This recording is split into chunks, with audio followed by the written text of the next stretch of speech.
Well, good morning, and welcome to the first 100 days of the Trump administration. You're watching Frankly Speaking here on WYDC TV, Big Fox. I'm your host, Frank Acom. We are broadcasting live from the Hesselson studio, and we have a lot to cover. A lot of breaking news stories, a lot of updates from yesterday's program. Let's get right to them. We want to start with viewer comments. If you are new to the program, you see that number on the bottom of the screen. You can send in comments at any time, and I received comments throughout yesterday, even into late last night. First off, Rick writes, good morning, Frank. Well, good morning, Rick. Trump says he's made 200 trade deals so far. Isn't that a wee bit less than the number of countries that were hit with tariffs? 100 days and a financial, what is this? 100 days and a financial immigrant, Elon Musk, and billionaire buddies disaster. Old Elon loses $150 billion helping Trump out. Wonder how his government contracts are doing in the last 100 days. I'd love to see that data. It's all about show us the data. If you can't, you shouldn't be doing what you're doing. RFK Jr. cuts funding for NIH grants in all the states. The old NIH director, Dr. Francis Collins, who quit, was told no new projects, no new meetings, basically shut down all the research and development. We're going to say, what a bunch of garbage. Most of us are counting on that research for answers for everything under the sun that has a negative impact on our health and well-being. Every corner you look in with the Trump administration is a disaster. Yesterday we asked the question because it was Bill Maher who suggested that Trump supporters, MAGA supporters, are not happy with the first 100 days, but would not admit it. So we got a couple of comments. I'm not sure if that's what Rick was referencing, though I don't think Rick was, I don't want to speak for Rick, but I don't think he was ever a Trump supporter. Could be wrong. Comment from a different viewer. I think Trump is and has kept his campaign promises. He is doing an excellent job, especially when you consider that the Socialist Party and its comrades, the socialistic media, has attempted to sabotage and criticize his every move to make America great again. Yeah, the media, we're going to be talking a lot about the media. So thank you for that. We'll just read the comments. Another comment, Trump supporters are practical and possess common sense. They realize it will take time and energy to fix all the destructive damage Biden and the Democrats have done in their comprehensive destruction of America. The energy is obviously there with mobilization of Trump's dynamic cabinet. We'll have to give them some time to fix it all. Yes, it is a time issue. I mean, you think we're only talking 100 days, and you would think he's coming up at the end of his term. Comment. Oh, this is on a completely different topic. Yesterday we were talking about specifically the Corning Painting Post school budget, looking for a 7.8% increase. It's that time of year again. Can't help but remember that tiny community giant Sylvia Huber standing against the slings and arrows of the bullying Corning Schools Administration and School Board. Since Sylvia's passing, Corning Area United Taxpayer Association disappeared. There's been no resistance to education's greed and gluttony. Power corrupts, and absolute power corrupts absolutely. That's from Gerald Ferncrans. Thank you very much for those comments. You can comment throughout the program. We'll read those. Again, if you're new to the show, we want this to be a community effort. Now, breaking last night, early this morning, Prime Minister Mark Carney's Liberal Party won Canada's federal election, capping a stunning turnaround in fortunes fueled by Donald Trump and his annexation threats and trade war. After polls closed, the Liberals were projected to win more of the Parliament's 343 seats than the Conservatives. It wasn't immediately clear, though, if they would win an outright majority, at least 172, or would need to rely on one of these smaller parties to pass legislation. The Liberals looked headed for a crushing defeat until the American president started attacking Canada's economy and threatening its sovereignty. Trump's actions infuriated Canadians and stoked a surge in nationalism that helped the Liberals flip the election narrative and win a fourth straight term in power. In a victory speech before supporters in Ottawa, Carney stressed the importance of Canadian unity in the face of Washington's threat. Quote, "We are over the shock of the American betrayal, but we should never forget the lessons. As I've been warning for months, America wants our land, our resources, our water, our country. These are not idle threats. President Trump is trying to break us so America can own us. that will never, ever happen. But we also must recognize the reality that our world has fundamentally changed. So that is breaking last night, early this morning, that the Liberals have won in Canada. Also a big story that we are going to dive more in depth to later on in the program, but that Governor Hochul and legislators have announced a preliminary budget deal, $254 billion. Now, this is 28 days after the deadline and is not official yet. Hochul told reporters the general agreement will include changes to the state's discovery laws aimed at curbing what she said was a spike in criminal cases getting dismissed over technicalities. If you look at the coverage of this, specifically on Empire Report, Hochul got pretty much everything that she wanted. The spending plan will make it easier to force mentally ill people into treatment and expand Kendra's law, which governs assisted outpatient treatment, without providing any further details. The governor said, as much as it is easy to criticize everything here, it is all focused on helping lift up New York families. She stated, I'm really proud of the budget. Again, it exceeded all expectations in terms of the policies that were questioned by many that we couldn't get it done. So again, taking a victory lap, and it looks like she did get the policies that she wanted. The two initiatives were key policy proposals of Hochul's, as was bell-to-bell cell phone ban in schools, which she said would also be included in the budget deal. Legislators still have to draft and vote to pass the bills that will make up the fiscal year 2026 budget, which they're expected to do throughout this week. The budget deal will include an increase to a payroll mobility tax on businesses in the MTA region. The governor also got her so-called inflation refund checks. Yes, though at a reduced $2 billion instead of $3 billion. The breakdown for the reimbursements: when you get your inflation reduction check, families making under $150,000 will get $400.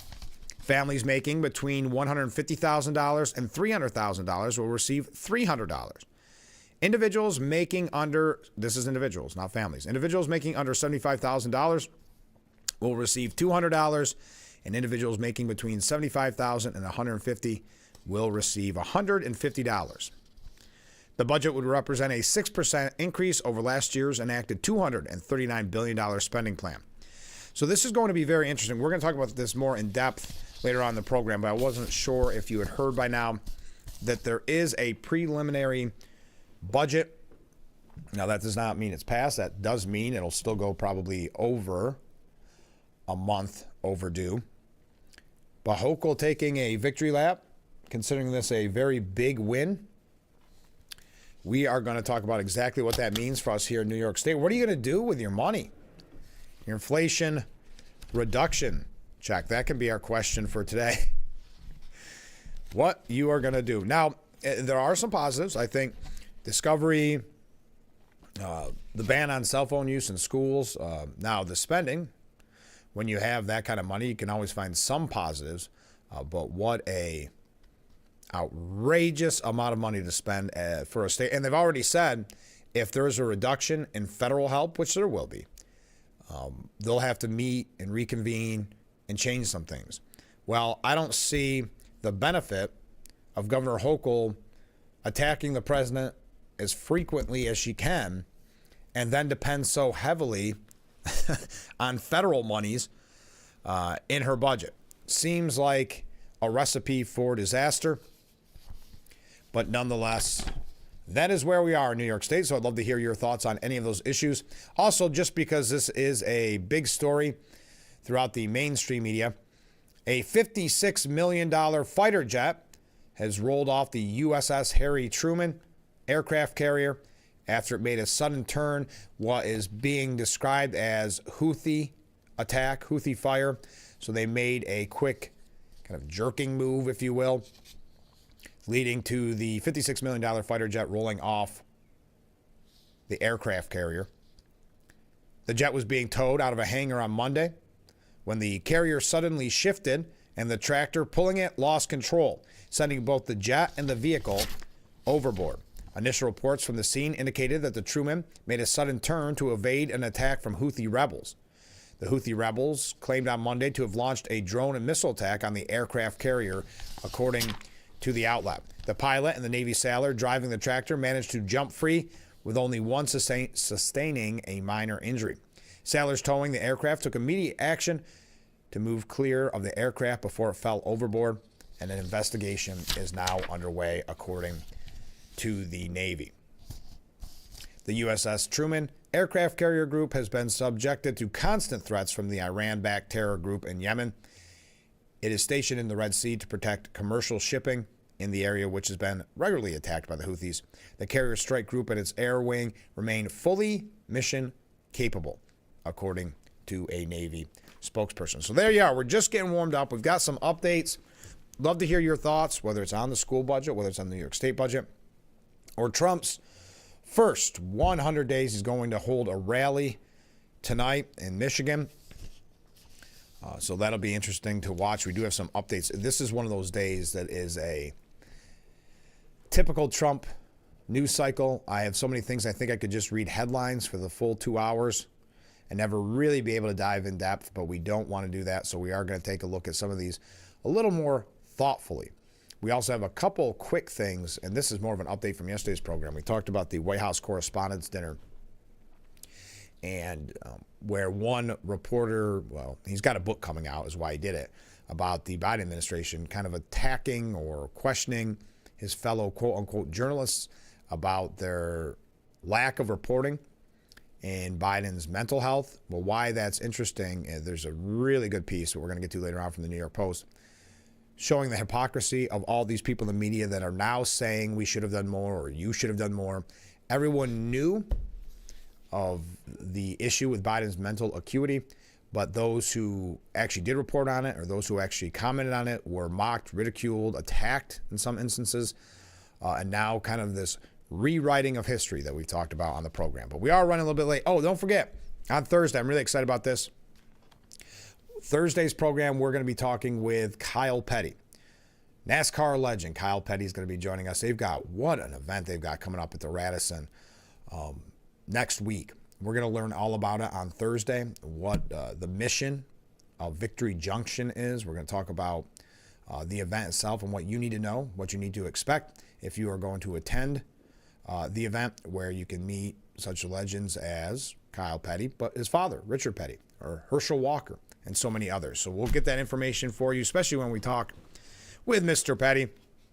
That'll be on Thursday. But right now, we got to take a short break. Stay with us. Just getting warmed up here on Frankly Speaking.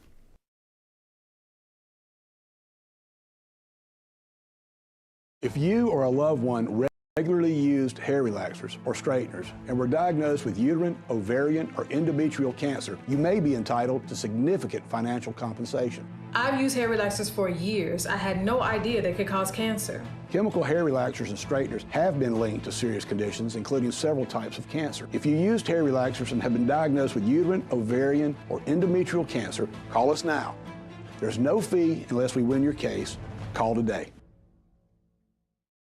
Why it's hard to stop a train? It's how we've invented products that reinvented our world. It's how we test as hard as the elements do. It's how we run. Aaron's Heating and Air Conditioning in Corning is now offering residential plumbing services. A local, veteran-owned and operated company with over 25 years experience. You can trust the experts at Aaron's Heating and Air Conditioning.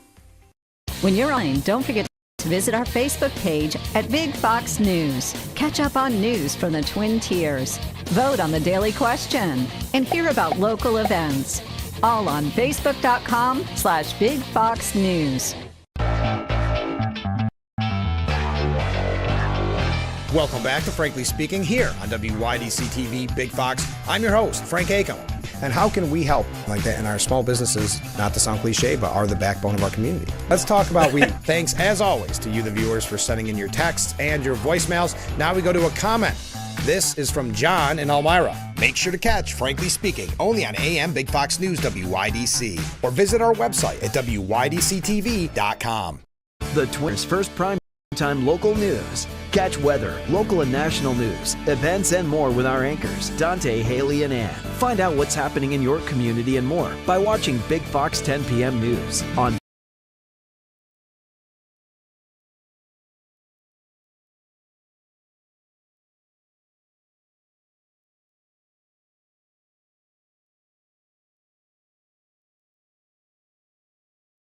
The Frankly Speaking Roof Cam, brought to you by Boss Security in Horseheads. They bring us that beautiful view this morning of historic Market Street. Contact them today for all your business and home security needs. We've got a talkative group out there this morning. We got a lot of waves coming in, a lot of comments. Let's get right to them. Good morning, Frank. Well, good morning, Mark. President Trump is going to give his 100th day speech tonight at 8. I didn't know what time it was at. Thank you for that. Wow, look at all these waves. Everybody's having a good morning on this 100-day anniversary. What would you call it? 100 days of President Trump? So if that's on at 8 o'clock, I look forward to seeing that, though I may be watching it on tape the next morning. A little past my bedtime. Comment from a different viewer. $150? Really? That would pay for my veteran's car license plate. Yes, I think the inflation rebate checks are almost a little insulting, and you're not the only one that is saying that. Not really a boon to your finances. So good, I guess now you can afford your veteran's car license plate, which is just amazing that they can't just give you a veteran's car license plate with as much as we spend in New York State. Comment from a different viewer. Good morning, Frank. Well, good morning. So I'm watching yesterday's recorded show because I missed it yesterday. So I'm weighing in with my 2 cents on the school budget proposal. Oh, thank you. It never ceases to amaze me. So predictable. And yes, everything that we expected, but bearing in mind that it's always, quote, for the kids.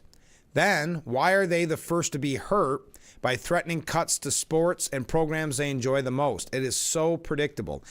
It really is predictable. It's always for the kids, but you notice when they start talking about the things they'll need to cut, it's never administration or something like that. It's always, well, we're going to need to cut after-school activities. Band is gone. And then to scare the parents, not just to make the kids suffer, then to scare the parents as well. School resource officers, the police in the schools, the school resource officers, no longer in elementary school with the most vulnerable population. Okay.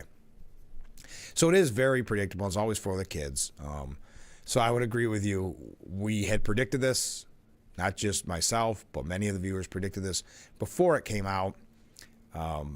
We could have written the PowerPoint presentation ourselves. So yes, it's never cutting the things that you think should maybe be cut. It's always the ones that are going to hurt the kids the most, even though they say that it's for the kids. Comment from a different viewer. Good morning, Frank. Well, good morning. Seriously, I just heard part of this New York budget refund. Only a lousy $200 to we the people that make less than $75,000 a year, which includes seniors and disabled living on limited income. What a slap in the face. These rich elitists have to go. They have no problems paying their bills and their groceries and things like that because they're rich. We should be receiving the most back, not the least. Yeah, I almost think this is a huge negative when it comes to the budget. Now, that's not Governor Hochul's plan for it. I mean, she's looking at essentially buying votes as she runs for re-election next year. This is to have you say, wow, that check that was signed by Governor Hochul, that was a nice little extra in my account. But at the end of the day, listen, I'm not Diamond Jim over here. I'm not throwing around $200, but it's not as if that's in any way, shape, or form life-changing. It's barely grocery purchasing money. Maybe you get to buy the name brand of something. $200. I never liked the idea of that. Wow, you guys are talkative this morning. I never liked the fact of the inflation reduction or inflation rebate, But now when we learn the actual numbers and how much we'll receive, it's kind of more insulting than it is beneficial. Comment from a different viewer. Hi, Frank. $254 billion? Quick question. How much of that ridiculous amount is allocated for upstate? I'm guessing very little. Yes, $254 billion New York State budget, a $500 billion for the New York State budget. Now, let's go through a couple quick updates. We are going to talk about the budget more in depth. What are you going to do with your, let's just assume, $200 refund? I would love to know.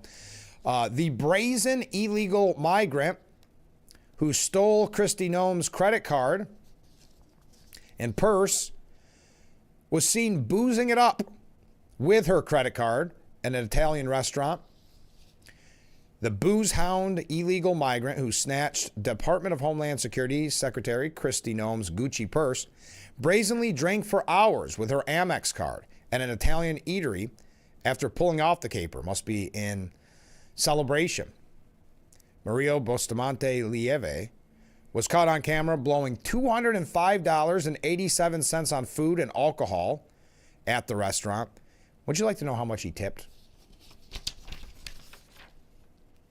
I mean, it's free money to him. So they found him, or they saw the footage of him drinking after stealing her purse. Now, what's also interesting, because it is in New York, or let me take a step back. Because he was in New York, illegal migrant that was accused of snatching Kristi Noem's Gucci purse was free after a similar crime in New York City just last month. The illegal migrant who was busted for stealing Kristi Noem's Gucci purse was picked up by cops in New York for a similar crime just a few weeks earlier, but they let him go with a desk appearance and a court date. That sounds very typical of New York City and New York State in general. So out on the streets, because New York City's and New York's weak on crime attitude. And so he steals Kristi Noem's purse, and then goes on a little jag. Drinks with her credit card. Okay, speaking of illegal immigration, Trump has nabbed 30,000 illegal immigrants and 1,100 gang members in the first 100 days. That's according to the Trump administration. In the first 100 days of President Donald Trump's administration, ICE has arrested at least 32,809 illegal immigrants and 1,155 individuals who are suspected of being a part of a criminal gang. Out of the over 32,000 illegal immigrants arrested, 14,111 were convicted criminals and 9,980 have pending criminal charges. 39 of the arrests made by ICE were either known or suspected terrorists. In the same period, in 2024, 14 known or suspected terrorists were arrested after crossing the border. According to former FBI Special Agent Jonathan Gillum speaking with Fox News, he said, like I said before, the streets, the crime rate will go down as these busts occur. If illegal immigrants come here, they're now going to be charged. Not a free pass anymore. You can see the difference there. It does make the streets safer. They're methodical. They're going after the most dangerous people that are out there and developing these cases very quickly. At the same time, typically, they're getting other people that are there in those places that are illegal, that may not be as dangerous, but they're being deported as well. We're going to talk a little bit more about this. Keep these comments and waves coming in. My goodness, we're fired up on this Tuesday morning. I'm right there with you. Trump's first 100 days, your thoughts? We posed that question yesterday. We got some great responses. We'd love to hear your thoughts. Bill Maher saying over the weekend that he believes MAGA supporters are very disappointed with Trump, but don't have the heart to say it. They're almost ashamed to say it. Is that your thought? Also, I see a lot of reaction to Governor Hochul. The proposed budget has been put forth. It looks like she's gotten everything that she wanted. But one of those things, the inflation rebate check, and in that check, you're looking at about $200, let's say, give or take. What are you going to do with that $200? What's your thoughts? Is that worth the $2 billion it is going to cost us? Now, originally, she wanted $3 billion. which may have looked a little more impressive, not knowing the math, but may have looked a little more impressive. Maybe assume another $100 if my quick math, kind of accurate. So at least then you get $300. I don't know. I know she's thinking about her reelection, and that's why sending free money, quote unquote free money, is probably in her best interest, at least in her mind. But this to me, and it seems like most viewers are saying the same, kind of insulting. If you're going to spend our money and put forth a $254 billion budget, maybe don't then say, oh, here's $200 for all your troubles. But keep those waves, keep those comments coming in, and we'll be right back with Frankly Speaking here on WYDC TV, Big Fox.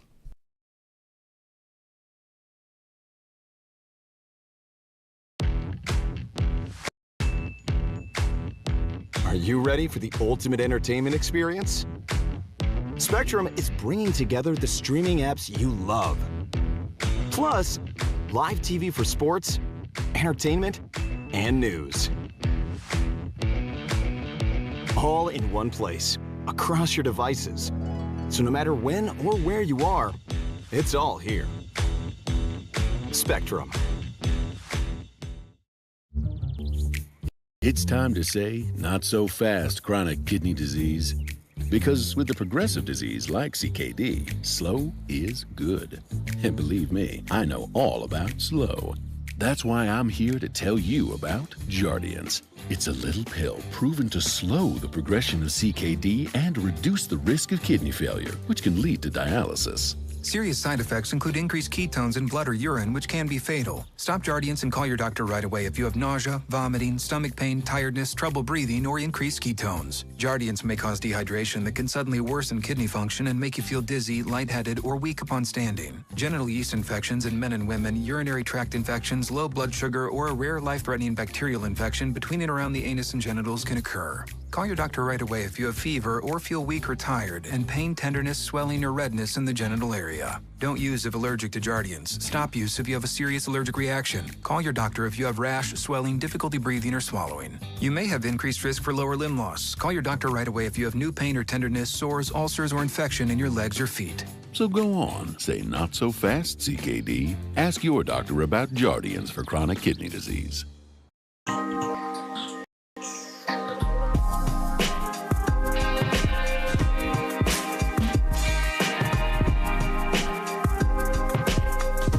Haley Livingston, Big Fox News.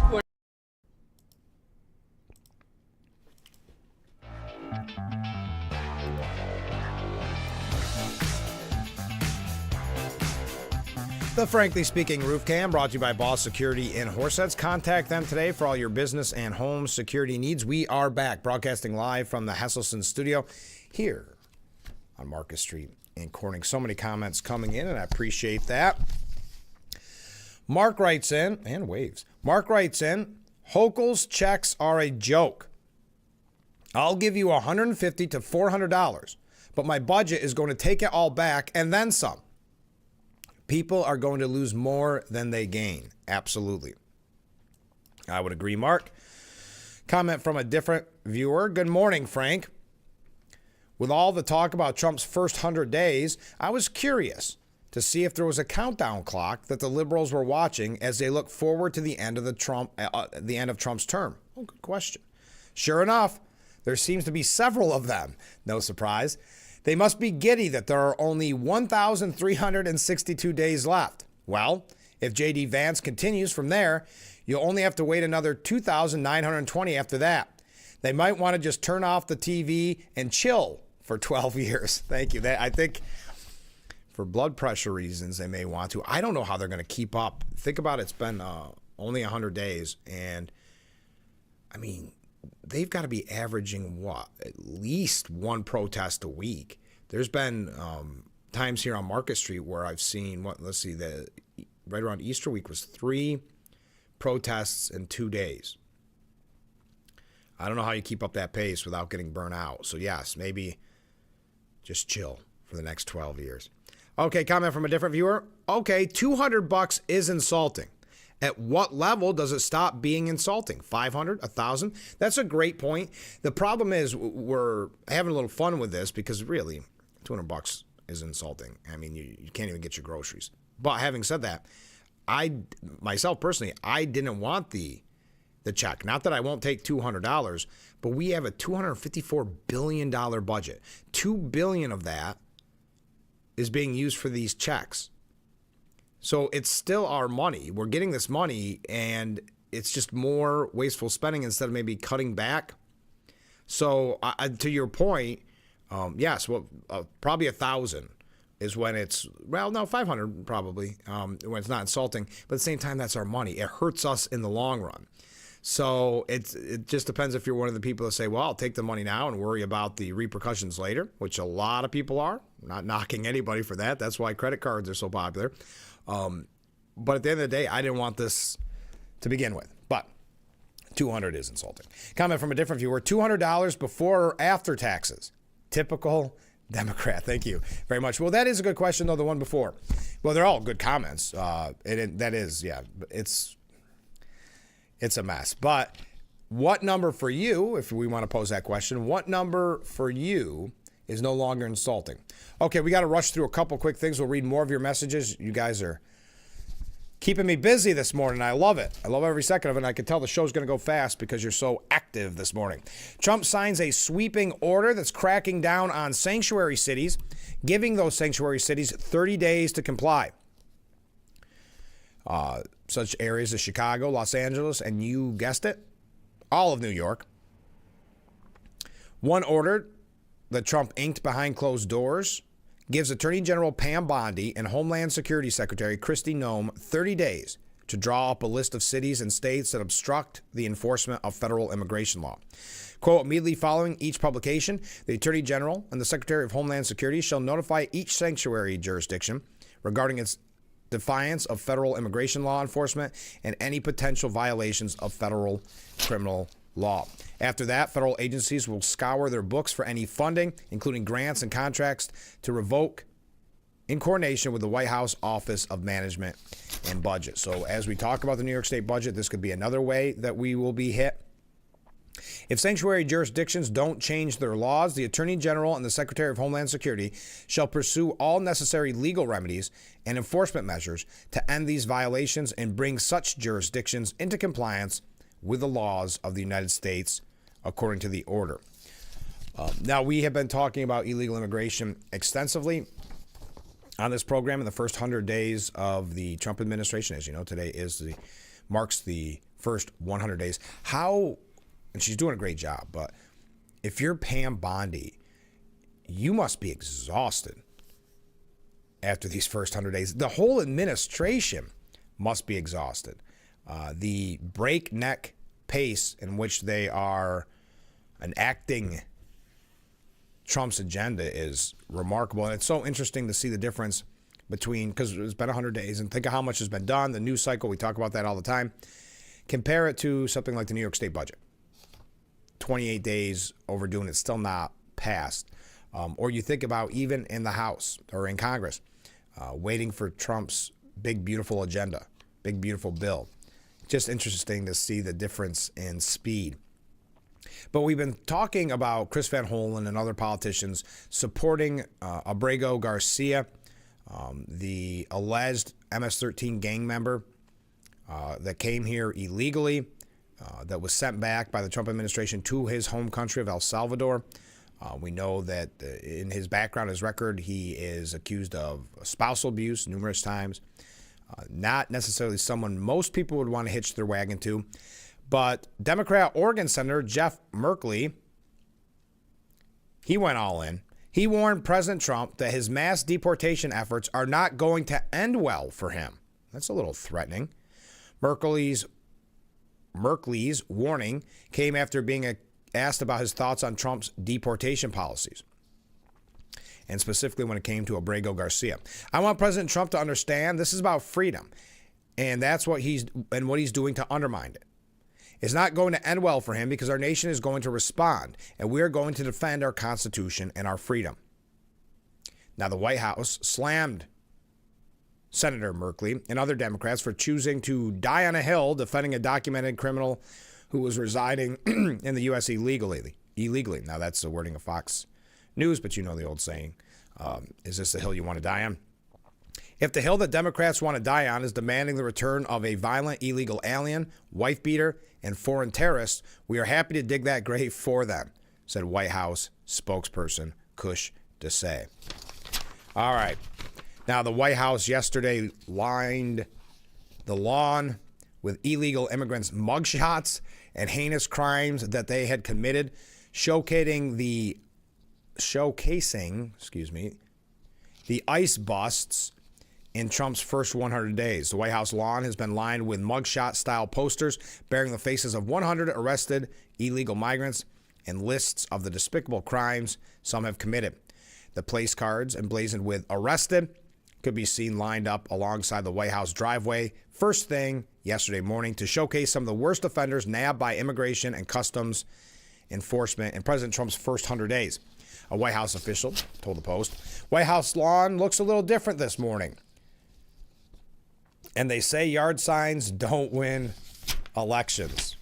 The signs emblazoned with "arrested" feature photos of the migrants as well as their apparent crimes. I'm not going to go through each crime, but the White House official logo could be seen at the bottom of each poster. The place cards were strategically placed where news outlets film live shots in a bid to make sure they're caught on camera, according to Axios. Okay, we've got some other Trump. Did you see that? Nope, running late. We're going to read your comments when we come back. Stay with us.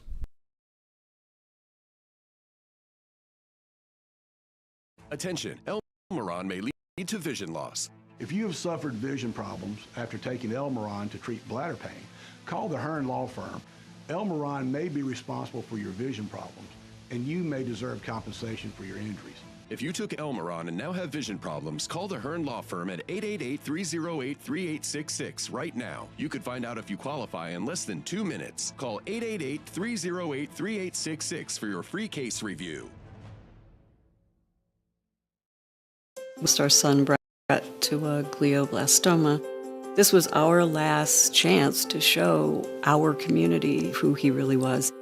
Carpenters, Phillips, and Flint, they were so willing to create that ceremony however we wanted to do it. They could not have been more gracious. You should consider them highly. You'll feel good about your thoughts and your decisions. Visit carpentersphillipsflint.com to learn more about our family-owned funeral homes. When you're online, don't forget to visit our Facebook page at Big Fox News. Catch up on news from the Twin Tiers. Vote on the daily question and hear about local events. All on Facebook.com/Big Fox News. Welcome back to Frankly Speaking here on WYDC TV Big Fox. I'm your host, Frank Acom. And how can we help like that in our small businesses, not to sound cliche, but are the backbone of our community? Let's talk about thanks, as always, to you, the viewers, for sending in your texts and your voicemails. Now we go to a comment. This is from John in Elmira. Make sure to catch Frankly Speaking only on AM Big Fox News WYDC or visit our website at WYDCTV.com. The Twitter's first prime-time local news. Catch weather, local and national news, events, and more with our anchors, Dante, Haley, and Ann. Find out what's happening in your community and more by watching Big Fox 10 p.m. News on The Frankly Speaking Roof Cam, brought to you by Boss Security in Horseheads. Contact them today for all your business and home security needs. We are back, broadcasting live from the Hesselson studio. We are getting such great comments this morning. Let's get right to them. Tom from Elmira writes, I'm going to take my $200 and go to Pennsylvania and buy ammunition. Yeah, and that's in reference to the laws that the Hochul administration has put on the books here in New York, where you have background checks on your ammunition, exorbitant fees. It's just getting worse and worse. So that is the unintended consequence of Hochul's $200 inflation rebate, Tom. I think that's a good idea. And Tom says, I still believe in Trump. Thank you, Tom. Also, speaking of ammunition and the background checks and things like that, of course, we had the story that we brought to you a while ago that now if you use your credit card, ammunition is put in a different category by the rules of New York State.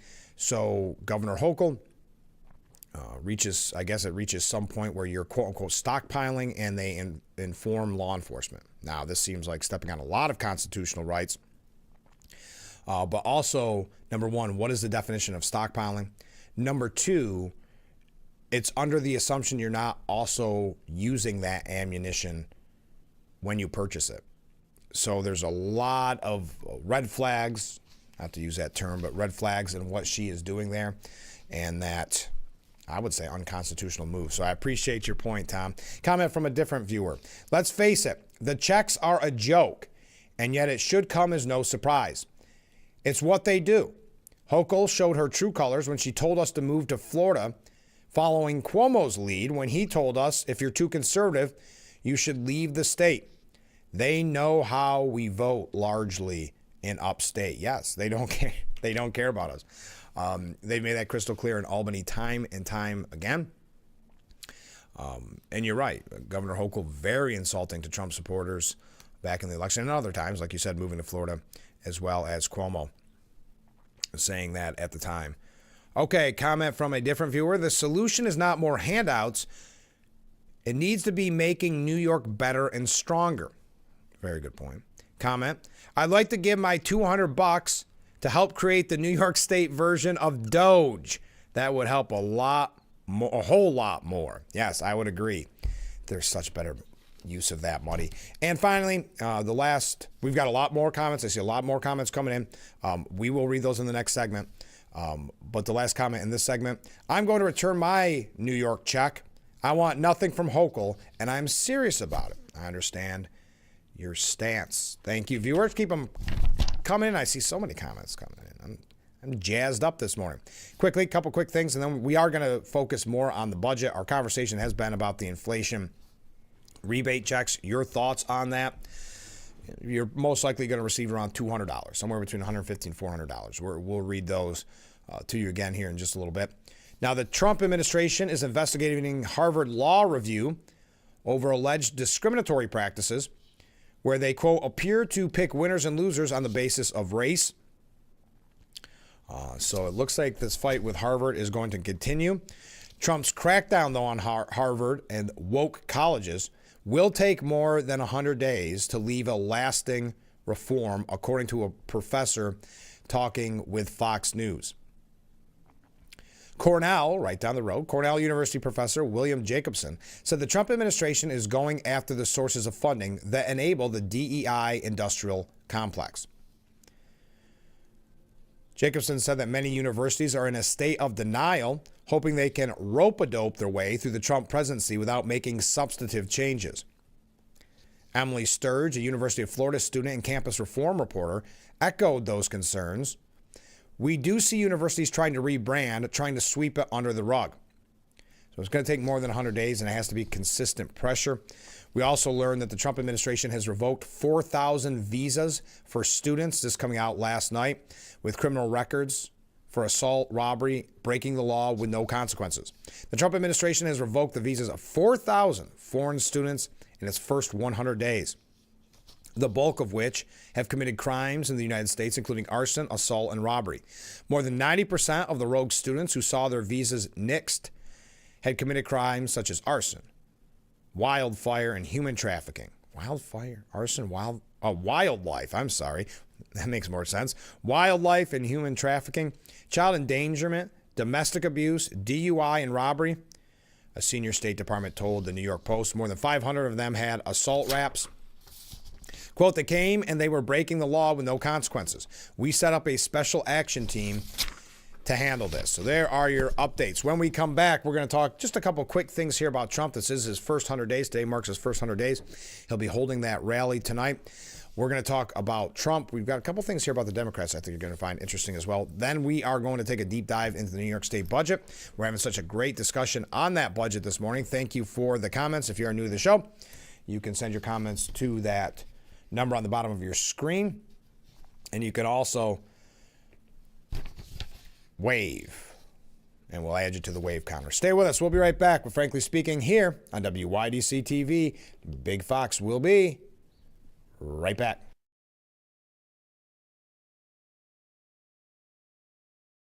Your tap water is delicious. I know, right? It's this Culligan Smart drinking water system. What do you think is going on in there? I'm smelling a touch of chlorine. Yeah, I'm detecting some PFAS. I'm also getting notes of lead. Perfection. Sending it up. Here we go. Certified to reduce more than 70 contaminants. It's like having your own team of water experts. See the smart difference at Culligan.com. Anyone, anywhere can record crimes as they happen, and we're going to watch them right here. He just took his car.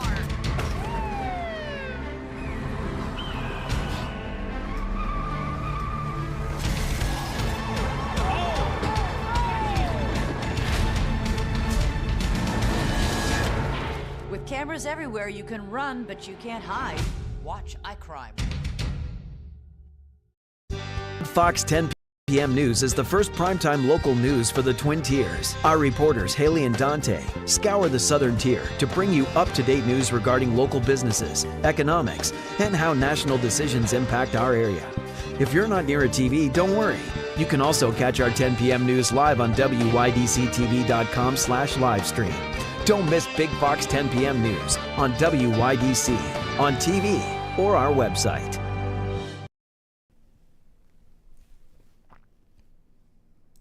The Frankly Speaking Roof Cam, brought to you by Boss Security in Horseheads. Contact them today for all your business and home security needs. I'm trying to read some more comments while welcoming you back to the show as we broadcast live from the Hesselson studio. So many great comments, so many different topics. Ken writes in, did you hear that Hakeem Jeffries, what he said about the Democratic Party?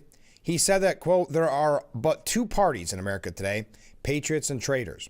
And everyone knows that the Republicans are the patriots, is what he was insinuating. Absolutely. He did say that. That was that. And I forgot it wasn't forget. We ran out of time yesterday to mention Hakeem Jeffries. Because remember, all these Democrats are trying to do something to break out from the pack. You had Schumer on Sunday saying that impeachment is not off the table. Actually, there's somebody that already, well, we'll get that in a moment, put articles of impeachment up.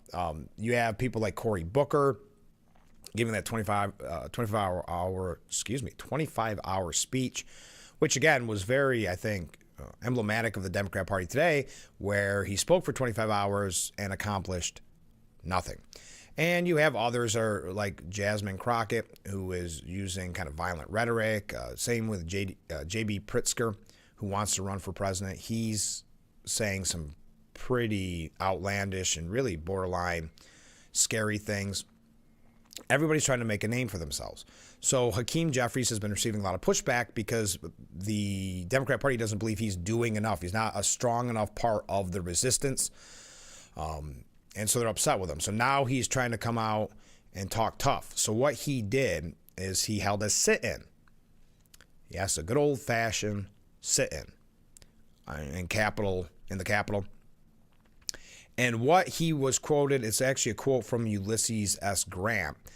And obviously, you know who he was referring to when he said traitors. He believes, for whatever reason, the Republican Party is traitors.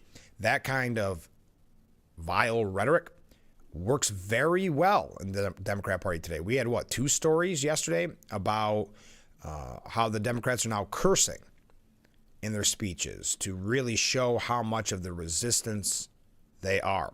The quote, exactly, just to be fair, whatever may have been my political opinions before, I have but one sentiment now.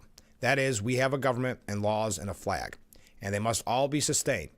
There are but two parties now, traitors and patriots. And I want hereafter to be ranked with the latter, and I trust the stronger party. So that's the quote, Hakeem Jeffries. But again, this is just him. It's bluster. It's just like Cory Booker. It's bluster because he wants the donor class, the people that are sending in money to the Democrat Party. He doesn't want that to dry up. So he has to make sure he looks like the biggest part of the resistance. Comment from a different viewer. The amount of the proposed rebate is insulting. But the idea that we, the people, would think it's a great idea is more insulting. I would agree. Now, there'll be some that get the $200 check and they're excited. To me, again, I'm not scoffing at $200. But at the end of the day, what does that accomplish? What does that really do for you? Is it even one trip to the grocery store? It's certainly not, most likely, certainly not paying for your electricity bills, the ones that have skyrocketed, due in part to Governor Hochul's policies when it comes to green energy. So you raise a good point. Comment from a different viewer. Correct me on my simplistic approach, if you will. Okay. You see, back in the day, I worked full-time and went to college. I had no student loan debt for you uneducated people to pay for. On my shortcoming, I did not take poli-sci or macroeconomics. This is my simplistic approach to finance. Florida has 22 million people. New York has 20 million people. Florida has a $115 billion budget. New York has a $250 billion budget. I would fire our governing geniuses, hire Florida legislators and their governor, tip them $100 billion and save $35 billion. Just saying. Thank you very much. I like your simplistic idea. I like it.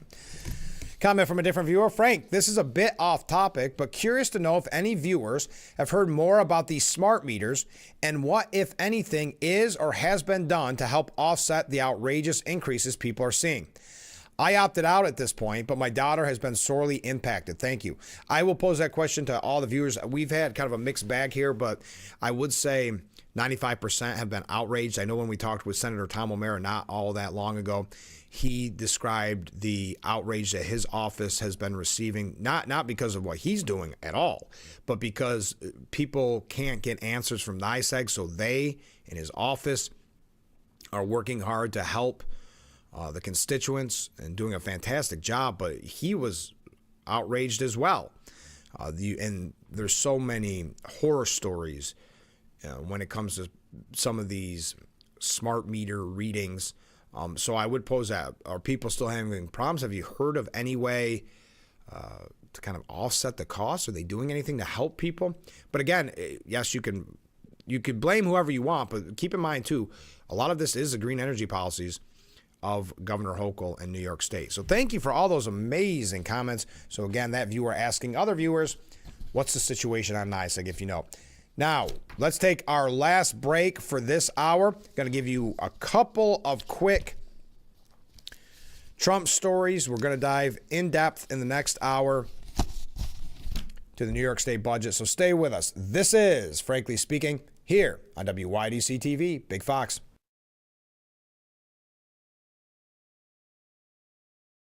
If you or a loved one regularly used hair relaxers or straighteners and were diagnosed with uterine, ovarian, or endometrial cancer, you may be entitled to significant financial compensation. I've used hair relaxers for years. I had no idea they could cause cancer. Chemical hair relaxers and straighteners have been linked to serious conditions, including several types of cancer. If you used hair relaxers and have been diagnosed with uterine, ovarian, or endometrial cancer, call us now. There's no fee unless we win your case. Call today. Don't have to go to the gym? The health club is not an option? Come to Hesselson today and see why swim spas and fitness systems can fit into anyone's yard and budget. 12-foot, 14-foot, 15-foot, 18-foot dual temperature hot tub and swim spas are all on display in Hesselsen's indoor and outdoor showroom. Try before you buy. 0% interest-free financing options are available on every Hesselson swim spa. Swim and exercise year-round and start making every day better. After 70 years, it's still fun to poke in the corners at Hesselsen's. Driving the Nissan Rogue with Google built in is like the perfect assist. Hey Google, add basketball hoop to the shopping list.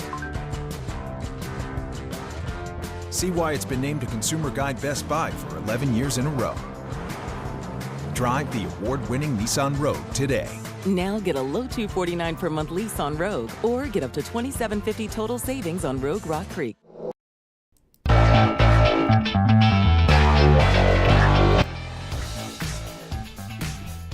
Thank you to Ball Security in Horseheads for bringing us the Frankly Speaking Roof Cam. Contact them today for all your business and home security needs. We are back, broadcasting live from the Hesselson studio here on Market Street in Corning. As we wrap up hour number one, a few more comments. I think I'll donate my pittance to help. Oh, this is the person who was asking about NYSEG. To help help this person, this viewer's daughter, pay for her NYSEG bill. Yeah, that's probably not going to do it, is it? But it'll at least help along the way. Comment from a different viewer. Maybe older meters were that crummy that most people got some free electricity, and yet they still made tons of money, meaning NYSEG. I doubt too many people are getting free electricity. But perhaps. Comment from a different viewer. I think Hochul should redo her budget because Trump is going to cut all funding to sanctuary cities. Yes, and just cut funding in general. Listen, we are banking this budget on a lot of federal money, and yet the governor keeps picking fights with the president. And we know that the president is in a cutting mood, not spending like a drunken sailor. So I think they've already said that they may have to reconvene to have discussions when they find out what kind of federal money is coming in. Trump yesterday hosted the Philadelphia Eagles to celebrate the Super Bowl victory. Star running back Saquon Barkley and many of his teammates joined President Trump on the South Lawn for Monday's celebration. Now, some others, like quarterback Jalen Hurts and some other players, were notably absent due to scheduling conflicts, per the White House. Quote, "It's an honor to be with this incredible group of champions. Great team," Trump said. "The Eagles have turned out to be an incredible team, an incredible group with a fantastic coach and coaches. And having you at the White House is very, very special and important, and we appreciate you being here." Trump said the season started off slow, but you soon caught fire with your great coach inspiring you, and you got the ball to your superstar running back, who I met yesterday, and I want to tell you, he's a handsome guy, but I wouldn't want to tackle him. I offered him a ride on Air Force One because I was coming down, and usually they say, no, I don't think so. He said, I'll take it, and he loved it.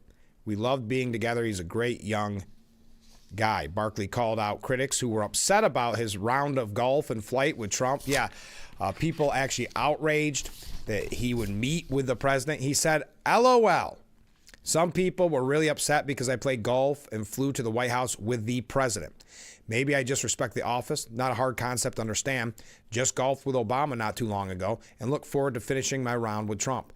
Now y'all get out my mentions with all this politics and have an amazing day. Of course, they presented Trump with a custom 47 jersey and helmet to conclude the ceremony. So today marks the 100 days of the second Trump administration.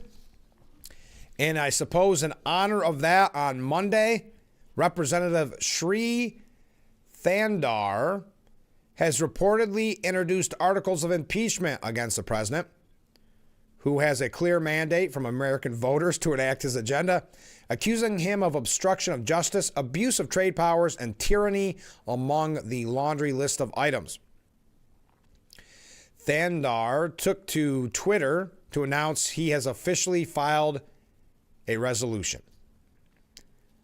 The articles of impeachment reportedly include obstruction of justice, violation of due process, usurpation of appropriation power, abuse of trade powers, and international aggression, violation of the First Amendment, creation of an unlawful office, bribery and corruption, and tyranny. So must be in celebration of those first 100 days. We're going to talk about a little bit more here about Trump. Keep your comments coming in. This has been a great, fun morning already. I can't believe how many comments. I guess everybody's jazzed up for Trump's first 100 days. Your thoughts, your comments, whether it's about the New York State budget and your inflation rebate check of roughly around $200, or whether it's about, who knows, the Trump administration in his first 100 days. I'm ready for it. Keep the comments coming in. We'll be right back with Frankly Speaking with hour number 2 after this.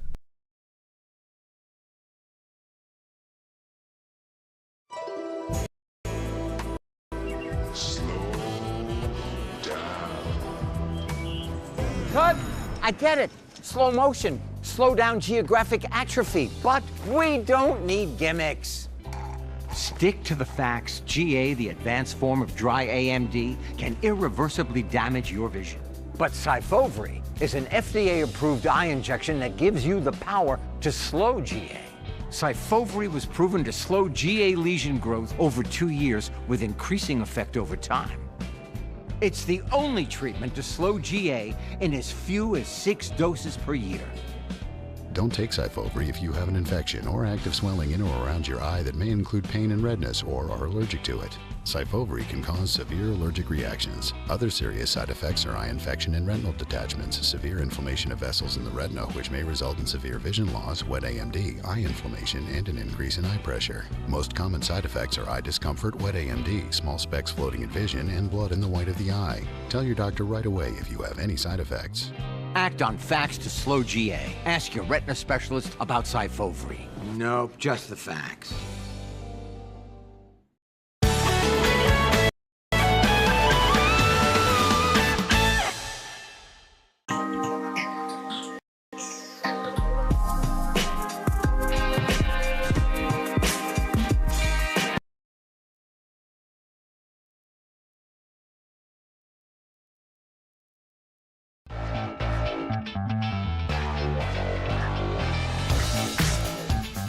Welcome to hour number 2 of Frankly Speaking, as we broadcast live from the Hesselson studio on the 100th day of the Trump administration. And we've had a very busy morning. Let's go to some viewer comments. It has been an active morning. It sure has. I had zero sleep last night. Must be others did too. Was there a full moon? Great question. I'm not sure. Comment from a different viewer. I hate to break it to you, Frank, but there's really only one story this week. The Kentucky Derby is on Saturday. I think we're on the same page. Very excited. And I am so confident that journalism will win that I'm betting your house on him.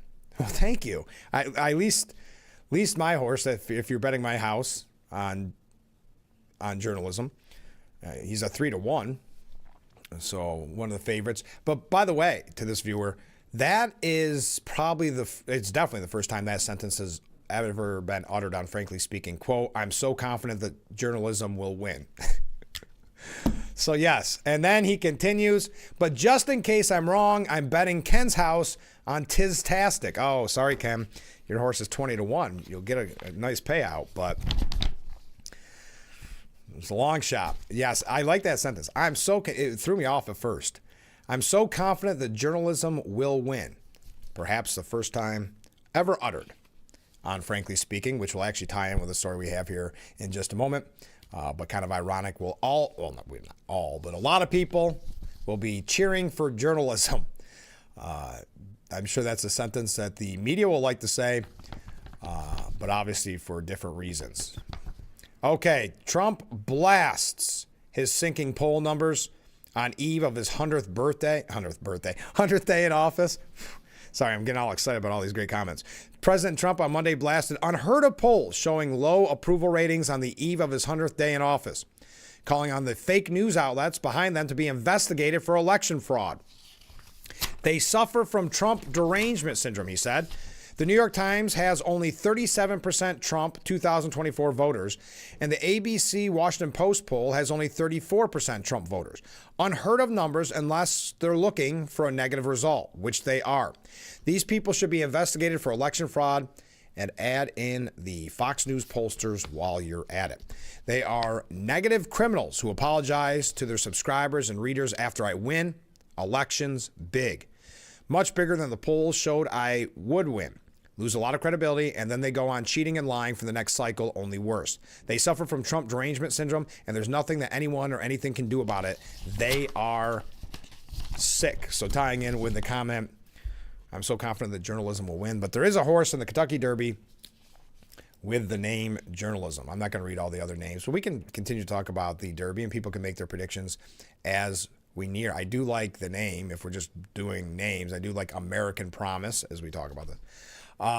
Okay, tying that in with the media, and I thought this was a great piece by Glenn H. Reynolds, and then we're going to talk about the New York State budget. Well,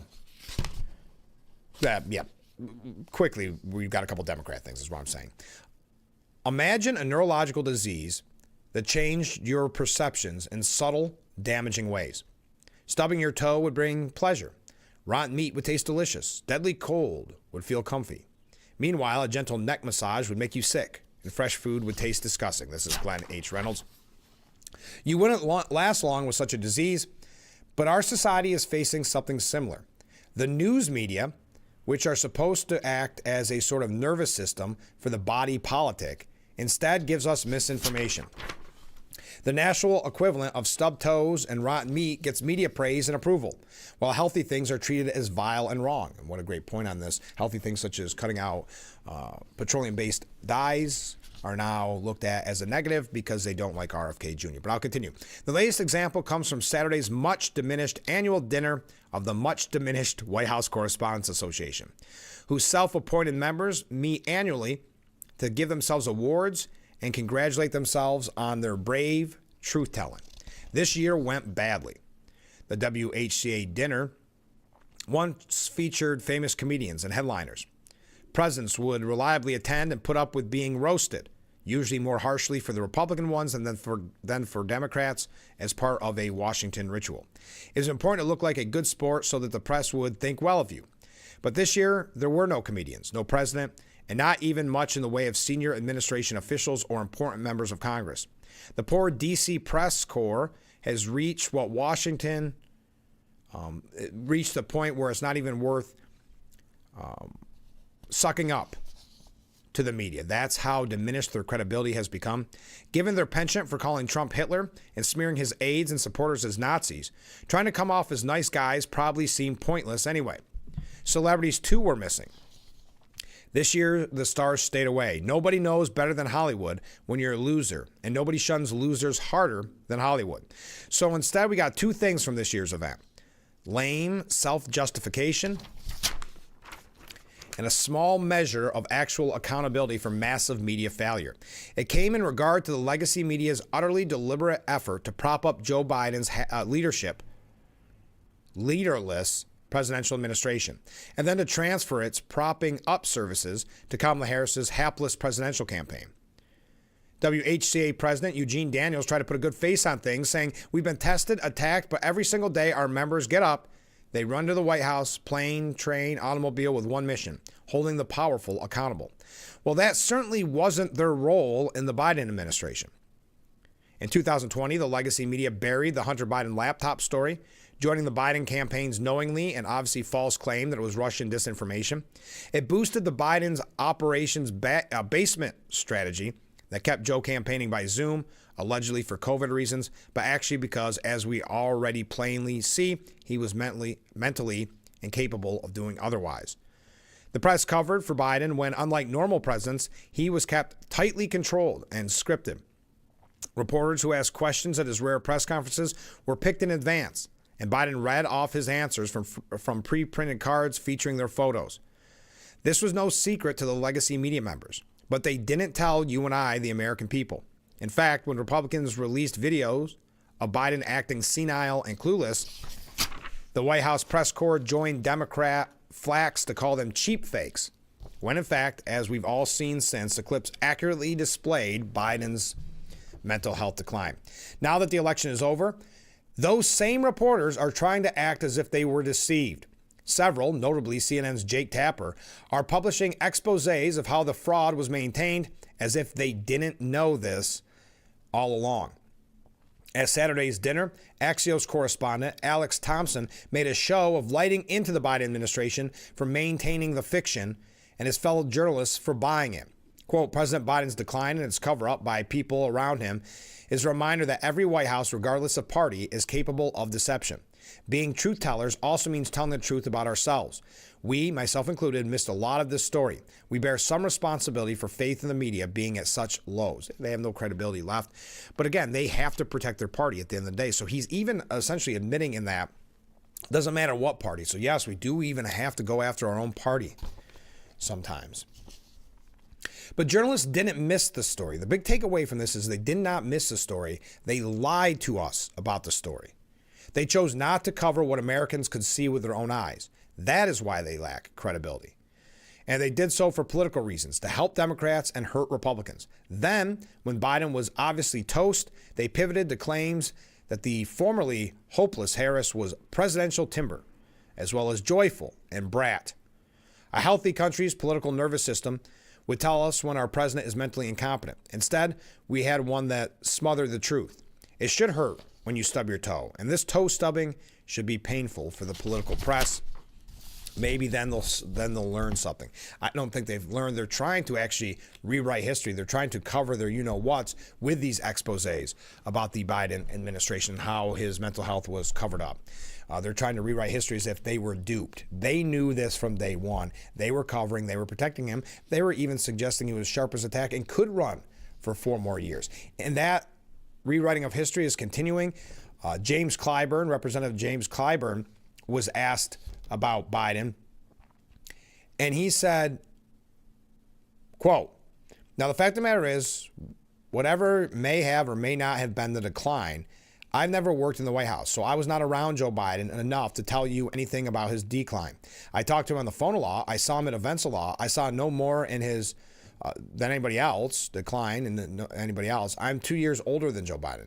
I just have a different style than he has. And so people all age differently. And so for us to sit here and talk about Joe Biden as if we are physicians and can make these kind of evaluations, a lot of us are interacting with him who could not make an evaluation like that. I still can't. So I wasn't around Biden enough. It's amazing, the rewriting of this history. One last thing about the Democrats, and we're going to get back to the 2 last things about the New York State budget. Just take a little breather. Kamala Harris is being mocked because she is coming back to the national stage. And in doing so, you can see her streaming speech for just $25 per stream. She is set to deliver her most extensive public remarks since losing to Trump, but social media users are already roasting her. Harris announced Monday that she's the keynote speaker for Emerge America's 20th anniversary gala, which will take place tomorrow. The former vice president is expected to address the first 100 days of the Trump administration in remarks as speculation swirls about her political future. Some wondering if she's going to try to run again or if she is going to run for governor of California. Now, ticket packages for the Emerge America fundraiser, a group that trains Democratic women to run for office, range from $50,000 for top-level sponsorship to $250 for a general admission seat. But if you want to watch it and you don't want to travel to Washington, a live stream-only digital ticket will set you back $25. One Twitter user saying, "Is there any report about which accent she will use?" Jerry Peluzio writes, "Get ready to be unburdened by what has been again." Mike Lester said, "When you fire a head coach, the last person you want to hear from is a fired head coach." Can't wait to hear more about the duality of a democracy in this moment. All picking on her word salad. And finally, J.B. Pritzker doubling down on calls for people to mobilize against Trump, calling it a 5-alarm fire. It's kind of this violent rhetoric that we've become accustomed to by the Democrat Party. Now, J.B. Pritzker even stated in the New York Times. The New York Times has like a new Democrat president they want every week. Last week, it was AOC. This week, Pritzker thunders against do-nothing Democrats as he stokes 2028 talks. Pritzker saying, "Let me be clear, we're in a perilous moment in this country." He said conservatives are reckless. He declared that Republicans cannot know a moment of peace. Now, that is very troubling because that's when you start to have what we saw in the past during the first Trump administration, where Trump officials were harassed at dinner, their homes, protested at, and getting very scary situations. Quote, "They have to understand that we will fight their cruelty with every megaphone and microphone that we have," Pritzker said. "We must castigate them on the soapbox and then punish them at the ballot box. Never before in my life have I called for mass protests, for mobilization, for disruption, but I am now. When you don't control Congress, when you don't control the White House, and people are feeling helpless and powerless, it's time for people to mobilize. And I wanted people to hear that they do have power. My family emigrated to this country from Ukraine when the Russians were killing Jews And so what I say, anyway, is that the dangers that my family experienced in Ukraine, the dangers that we saw in, Nazi Germany, especially in the earliest days of Nazi Germany, are the dangers that we need to react to now. If we don't, things will get much worse." So he believes if he wants to be president, running in a way that calls the Trump administration, their officials, supporters, Nazis, and Hitler is going to be a positive for him. But this does go back to the resistance where they're demanding that the Democrat representative does something. So enough on him, but definitely some violent rhetoric, some troubling rhetoric from J.B. Pritzker, but he is trying to make a name for himself, differentiate himself from the pack because he wants to run for president 2028. That is crystal clear. So running just a little bit late. We're going to get back to your comments because we got a ton of them here. Thank you. We're having a blast this morning on the program. When we come back, the budget, New York State budget, we're asking, what are you going to do with your inflation rebate check that Governor Hochul is sending you right around $200? We'll give you a little bit more. It looks like Governor Hochul had a good day, though. It looks like that budget, she got most of what she's asking for. But all right, we're going to go to your comments when we come back. Stay with us. This is Frankly Speaking here on WYDC TV, Big Fox.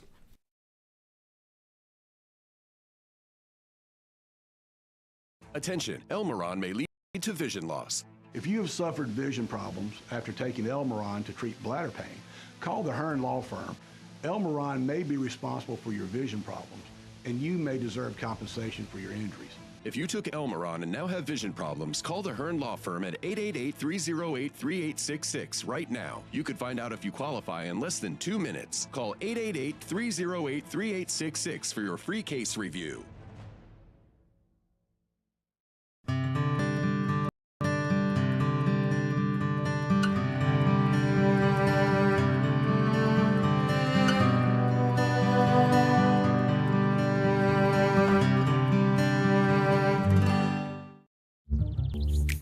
It's time to say, not so fast, chronic kidney disease. Because with a progressive disease like CKD, slow is good. And believe me, I know all about slow. That's why I'm here to tell you about Jardiance. It's a little pill proven to slow the progression of CKD and reduce the risk of kidney failure, which can lead to dialysis. Serious side effects include increased ketones in blood or urine, which can be fatal. Stop Jardiance and call your doctor right away if you have nausea, vomiting, stomach pain, tiredness, trouble breathing, or increased ketones. Jardiance may cause dehydration that can suddenly worsen kidney function and make you feel dizzy, lightheaded, or weak upon standing. Genital yeast infections in men and women, urinary tract infections, low blood sugar, or a rare life-threatening bacterial infection between and around the anus and genitals can occur. Call your doctor right away if you have fever or feel weak or tired and pain, tenderness, swelling, or redness in the genital area. Don't use if allergic to Jardiance. Stop use if you have a serious allergic reaction. Call your doctor if you have rash, swelling, difficulty breathing, or swallowing. You may have increased risk for lower limb loss. Call your doctor right away if you have new pain or tenderness, sores, ulcers, or infection in your legs or feet. So go on, say not so fast, CKD. Ask your doctor about Jardiance for chronic. The Frankly Speaking Roof Cam brought to you by Boss Security in Horseheads. Contact them today for all your business and home security needs. We are back broadcasting live from the Hasselson studio, and I'm going to say this may be the busiest conversation day we've ever had on Frankly Speaking. So many comments coming in, good amount of waves there too. Not our highest wave number. I think our highest wave number was what? 40, I think, 40. But one person suggesting maybe, I wonder if the people are increasing text as a result of yesterday's presentation of the sun. I'm not exactly sure what that's in reference to, but why not? I don't know what the reason is. I think people are excited to comment on so many of the media stories this morning because there is so much going on. Trump's first 100 days, the New York State budget, et cetera, et cetera. Comment from a different viewer. I heard that unknown congressman's impeachment speech and just another really old stanza in that pitiful song. I like the way you put that. That doesn't come as a surprise, the whole articles of impeachment. That congressman wasn't the first person to do that. Al Green had already done that. The sad thing is, this is a guy that is unknown, to your point, who wants to get some money fundraising, who wants to get a bigger name for himself, and he figures doing this is a way to do it. I think people can read between the lines, and they're not stupid, and they see this as kind of political garbage that they hate. So I would agree with you. Hey, more waves coming in. Comment from a different viewer. So has anyone talked publicly to Biden since the election? I don't think he's done any media that I'm aware of. He did give a speech, and I think it was the speech was about Trump being a threat to the country or something. but he had a couple of gaffes in there, and it was a pretty awkward speech. But he has been, pardon me, seen in a few places. Now, I know he came out and said that he'd be happy to campaign for Democrats and help fundraise for Democrats. And Democrats, I don't remember who was reporting on it. I think it was Politico, saying, stay away. We don't want you. We'll do just fine. Comment from a different viewer. I think the whole smart meter increase is NYSEG's attempt to recover the millions per month they used to get from investing the money people paying the same overpayments each month on the budget program. Interesting. In my case, NYSEG would skip sending out bills for months and then collect late fees. I got so sick of the constant service disconnect notices, I finally went to autopay. Now the fox runs the henhouse with smart meters. I wonder where all the former meter readers are working. Yeah, that is one thing I think that's been greatly overlooked, is how many jobs that ultimately ended up costing. Good paying jobs. Okay, comment from a different viewer. Oh no, this is from the same viewer. However, I do like that I'm not needing to let people inside the house to read the gas meter any longer. Yes, that is nice. All right. Ken says he will donate his inflation reduction check to the Republican Party. Good idea, Ken. Maybe specifically here in New York State. Another comment from a different viewer. So governor is buying votes just like COVID checks with Biden. Yep, that's the attempt. And finally, Mark writes, have you heard any more of Elise Stefanik running for New York State governor? Boy, am I glad you mentioned that, Mark. Upstate New York Representative Elise Stefanik would be the clear front runner in a Republican primary for governor next year and be the strongest candidate to take on Governor Hochul in a general election should she run. Now, this is no actual news, meaning it is news in and of itself, but Stefanik hasn't made any announcement, and I haven't heard any more about what's happening behind the scenes. She would have to make that decision early on. We're, in my opinion, already running very late on this.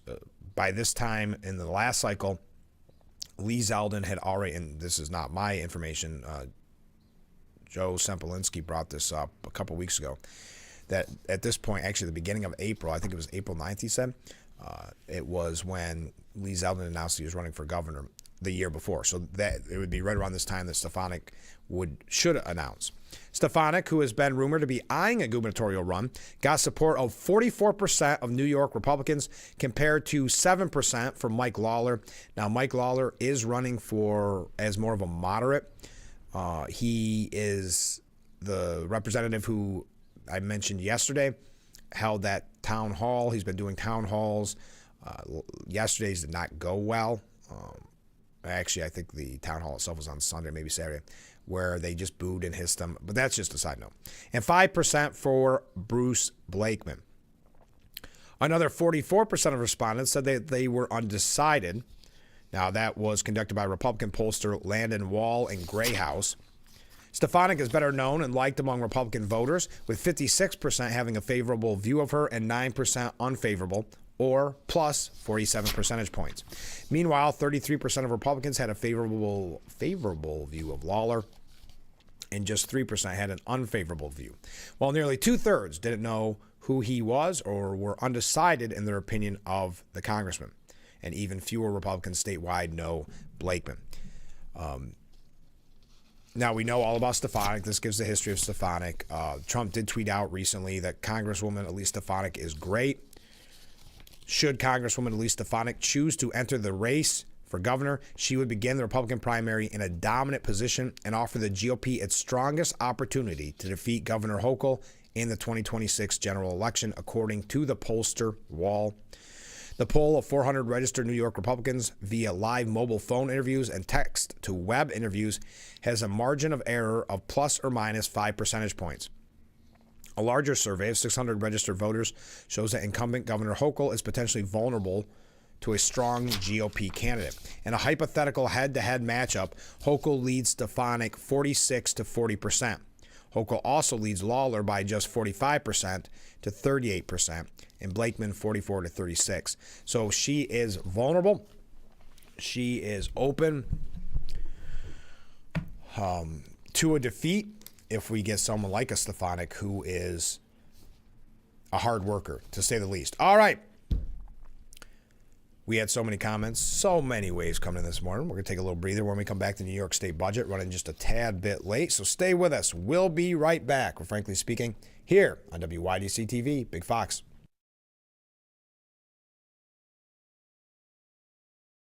From laminate and vinyl to tile and wood, Floor & Decor has more options for pros, homeowners, and anyone looking for the right look at the right price. Your next beautiful space is at Floor & Decor. Well, it's strained. It is? It's a repetitive motion injury. Do you do this a lot? Well, I do give out a lot of checks. Now, what about this pain in my back? Tender, huh? Do you play any contact sports? Thank you. Wow! That explains it. Stick to friendly nods for the next couple of weeks. Shall Missy face off in Why can't we watch DuckTales? Because we don't learn anything. Book Smarts versus Street Smarts? Is it working? Are you feeling motivated? Very. It's the battle of twins. Life is so confusing. I always hoped it would be easier for me when I grew up. It's gonna be all right. You were faking. Bazinga. Young Sheldon. Weeknights at 6:30 on Big Fox. The Twin Tiers first prime-time local news. Catch weather, local and national news, events, and more with our anchors, Dante, Haley, and Ann. Find out what's happening in your community and more by watching Big Fox 10 p.m. News on WYDC. The Big Fox website is here now. WYDCTV.com. Local and national news that keeps you informed and involved. WYDCTV.com. Today's weather, up to date and in your town. WYDCTV.com. Sports news, local events, and health stories that affect you. WYDCTV.com. The Big Fox website. Your news here now. WYDCTV.com.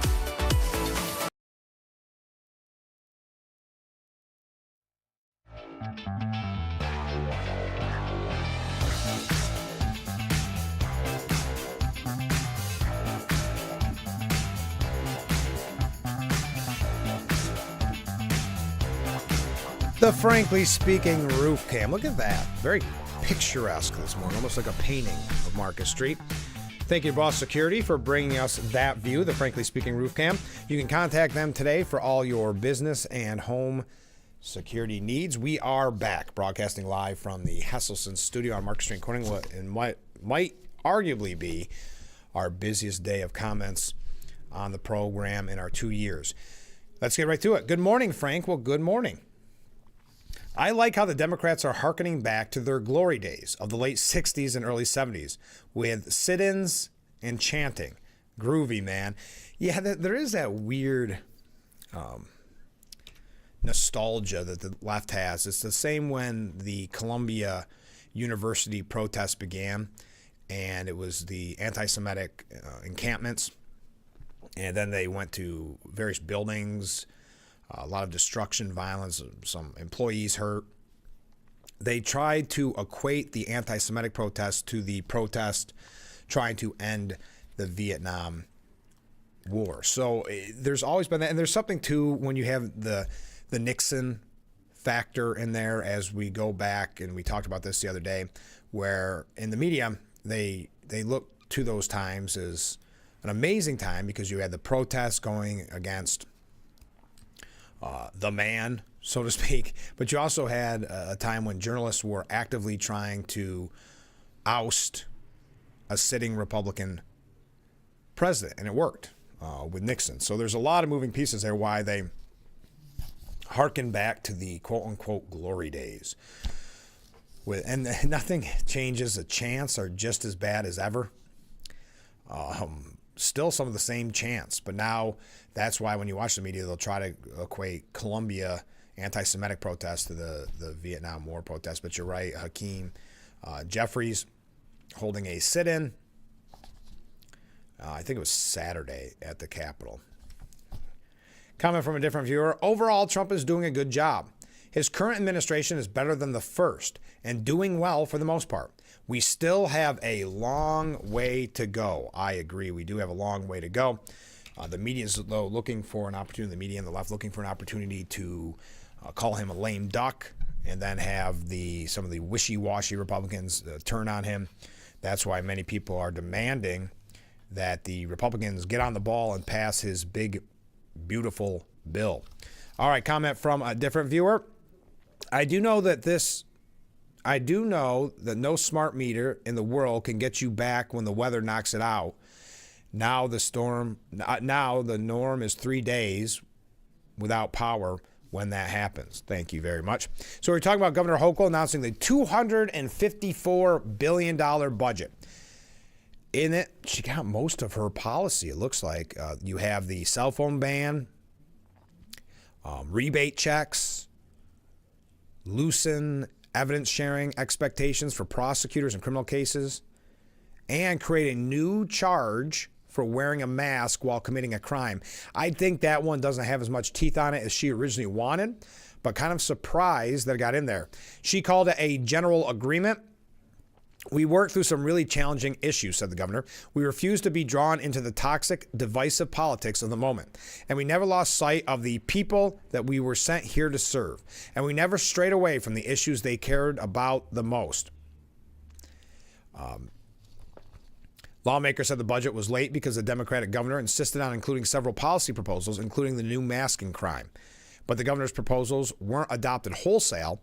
Democrats in the legislature pared back Hochul's initiatives to change discovery laws, which involve the process of sharing evidence before criminal trial, and broadening the standard by which people can be involuntarily committed to mental health treatment.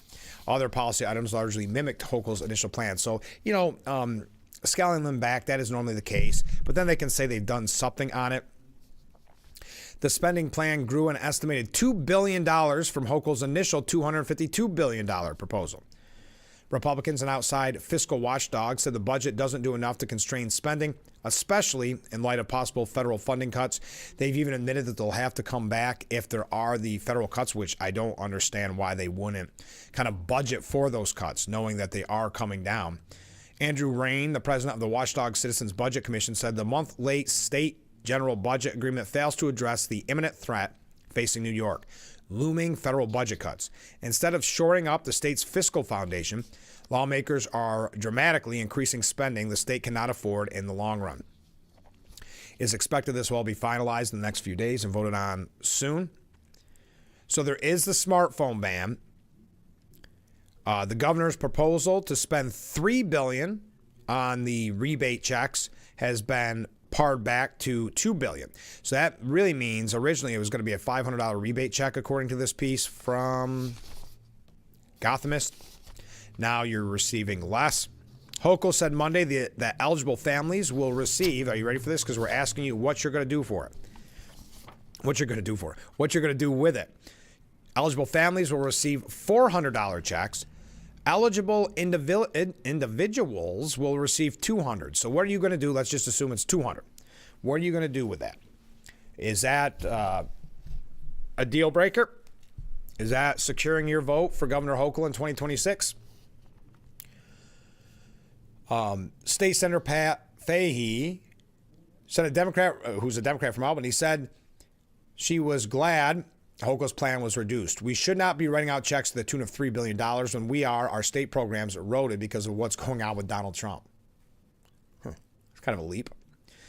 The new masking crime, one of the latest sticking points in budget talks, was Hochul's late push to restrict wearing masks in public.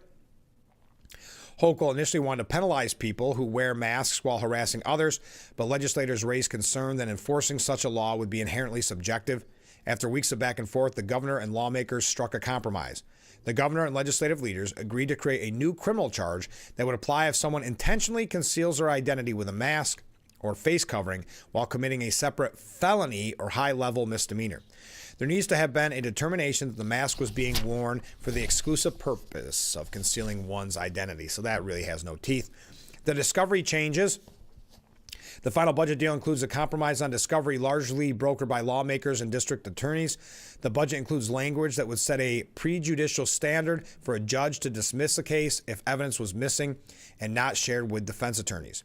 Lawmakers amended the 2019 discovery statute to specify that only materials related to the charges of a particular case must be disclosed to defense lawyers.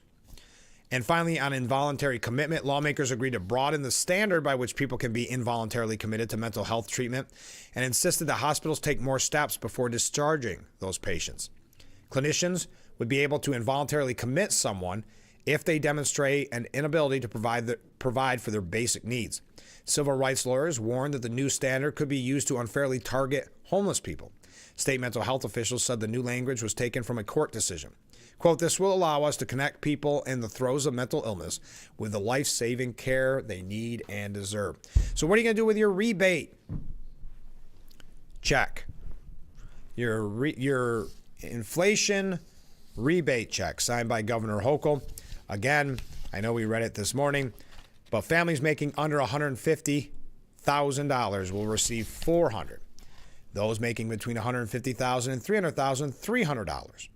Individuals making under $75,000, $200, and individuals making between $75,000 and $150,000, $150. What a big difference. Anyway, we got to take a break. Stay with us. We'll be right back. Frankly speaking, keep those comments, keep those waves coming in. A busy morning, and I can't tell you how much I appreciate it. We'll be right back with Frankly Speaking here on WYDC TV, Big Fox.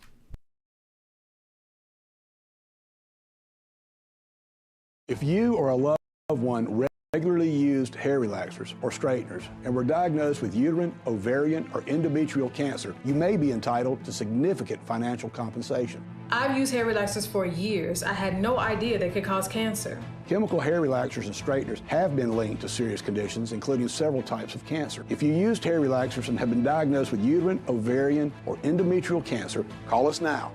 There's no fee unless we win your case. Call today. When you're on, don't forget to visit our Facebook page at Big Fox News. Catch up on news from the Twin Tiers. Vote on the daily question and hear about local events. All on Facebook.com/Big Fox News. It's time to say not so fast chronic kidney disease. Because with a progressive disease like CKD, slow is good. And believe me, I know all about slow.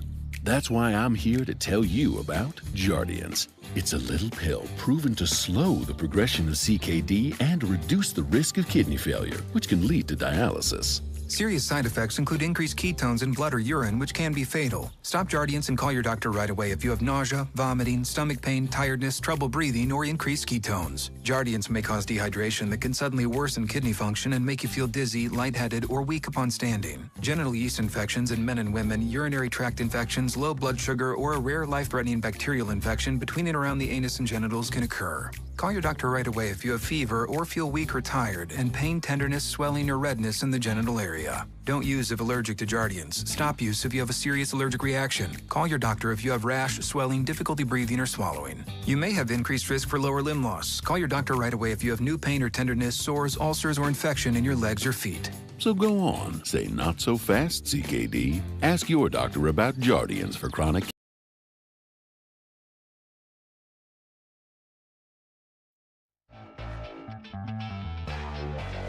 The Frankly Speaking Roof Cam, brought to you by Boss Security in Horseheads. Contact them today for all your business and home security needs. We are broadcasting live and proudly from the Hesselson studio. Let's go to some viewer comments. Did they cut the cigar tax? I have not heard that. I have a doubt. Albany not known for cutting taxes. But if I hear differently, I will let you know. This is kind of just the bigger overall. Nothing is set in stone yet. It's a preliminary deal. I know it's newsworthy, but it's not the final budget bill per se. So, no, I have not heard that. Comment from a different viewer. If you have connections in Albany, could you expedite the $200 in time to bet on the Derby? That's a good way to boost the oomph of your inflation rebate check from New York. No, I don't have those kind of connections. I apologize, but that would be nice to have that extra $200. She should have thought that through. A lot of people could have made a lot more money off that $200 if we had it in time for the Derby. I'm excited for the Derby too.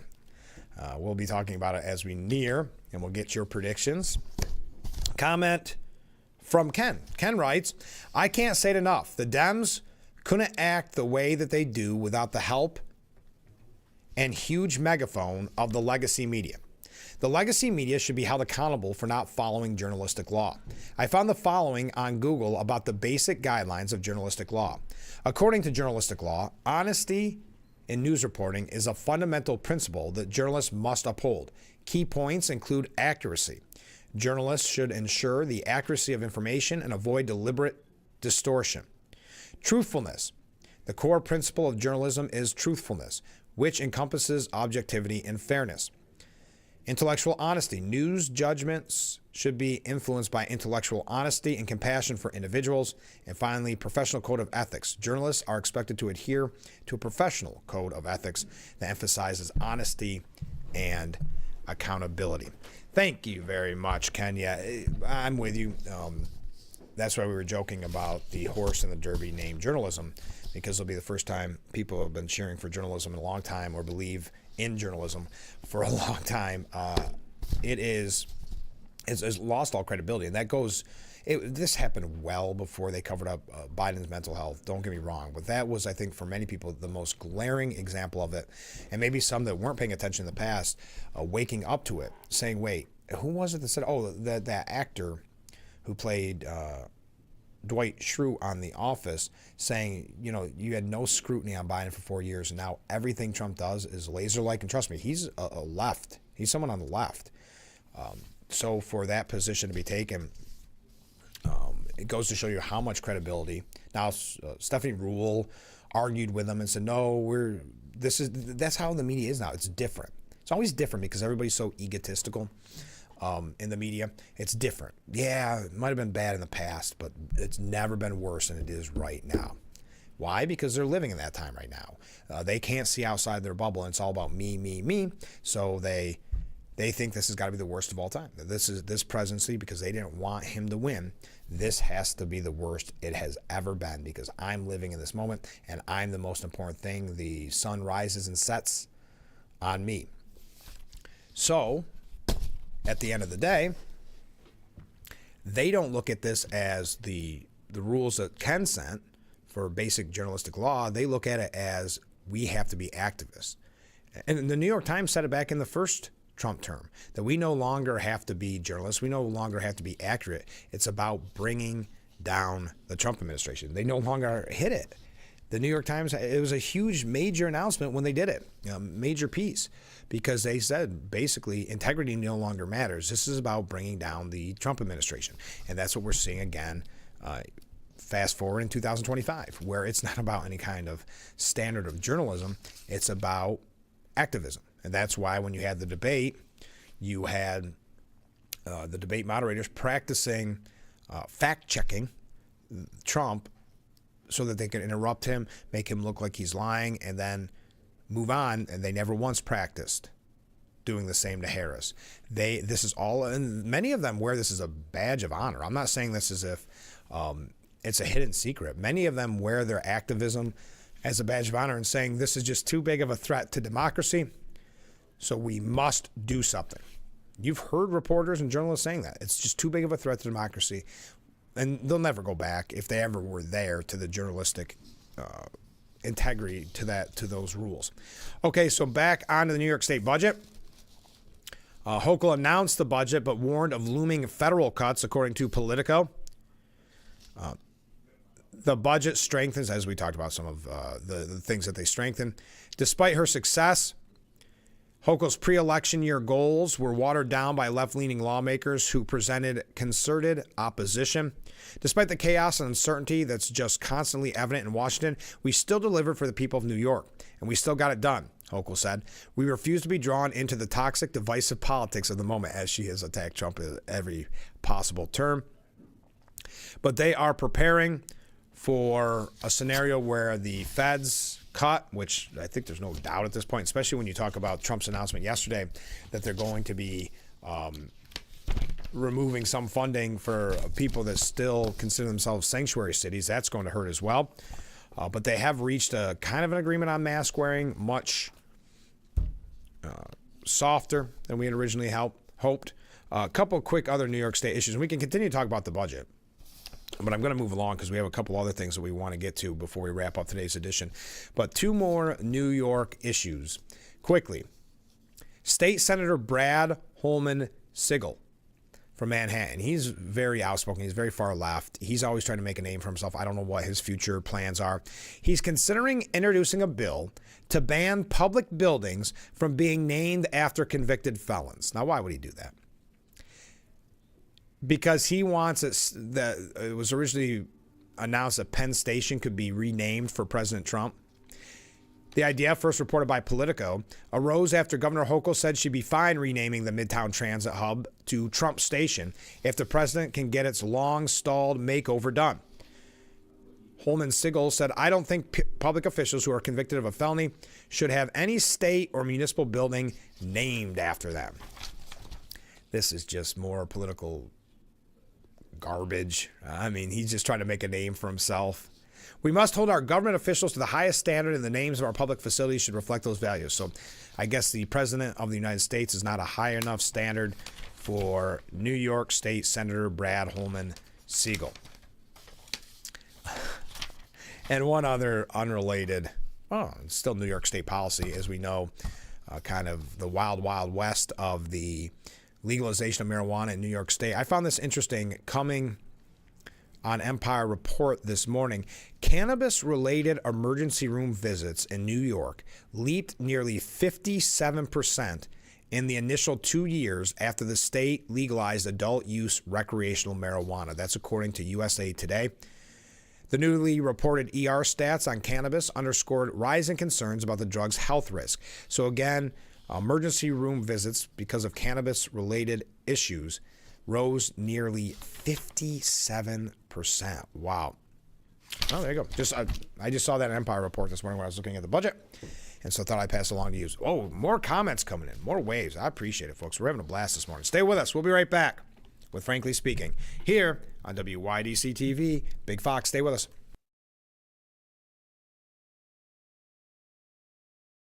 When you think boots, think Hesselson's. Hesselson's has the largest selection of work boots in the area. Composite and steel-toe boots, Met-Guard boots, soft-toe boots, and hikers, duty and western boots all in one location. Hesselson's, Elmira Heights. Hesselson's has men's and ladies' boots in all sizes and widths. Choose from the largest names in the industry. Danner, Carolina, Timberland Pro, Keene Utility, Thorogood, Area, and Georgia, to name just a few. Hesselson's has been locally owned and operated since 1955, so when you think local service and great selection, think Hesselson's. Remember, it's always fun to poke in the corners at Hesselson's.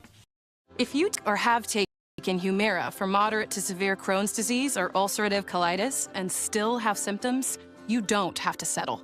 Ask your gastroenterologist if switching to Rinvoq is right for you. It's one of the latest treatments from the makers of Humira. Rinvoq works differently than Humira and may help. Rinvoq is a once-daily pill that can deliver rapid symptom relief, lasting steroid-free remission, and helps visibly reduce damage of the intestinal lining. Rinvoq can lower ability to fight infections. Before treatment, test for TB and do blood work. Serious infections, blood clots, some fatal, cancers including lymphoma and skin, serious allergic reactions, GI tears, death, heart attack, and stroke occurred. CV event risk increases in age 50 plus with a heart disease risk factor. Tell your doctor if you've had these events: infection, Hep B or C, smoked, are pregnant, or planning. Don't take if allergic or have an infection. Rapid symptom relief and lasting steroid-free remission are possible with Rinvoq. Ask your gastroenterologist if switching to Rinvoq is right for you. You could pay as little as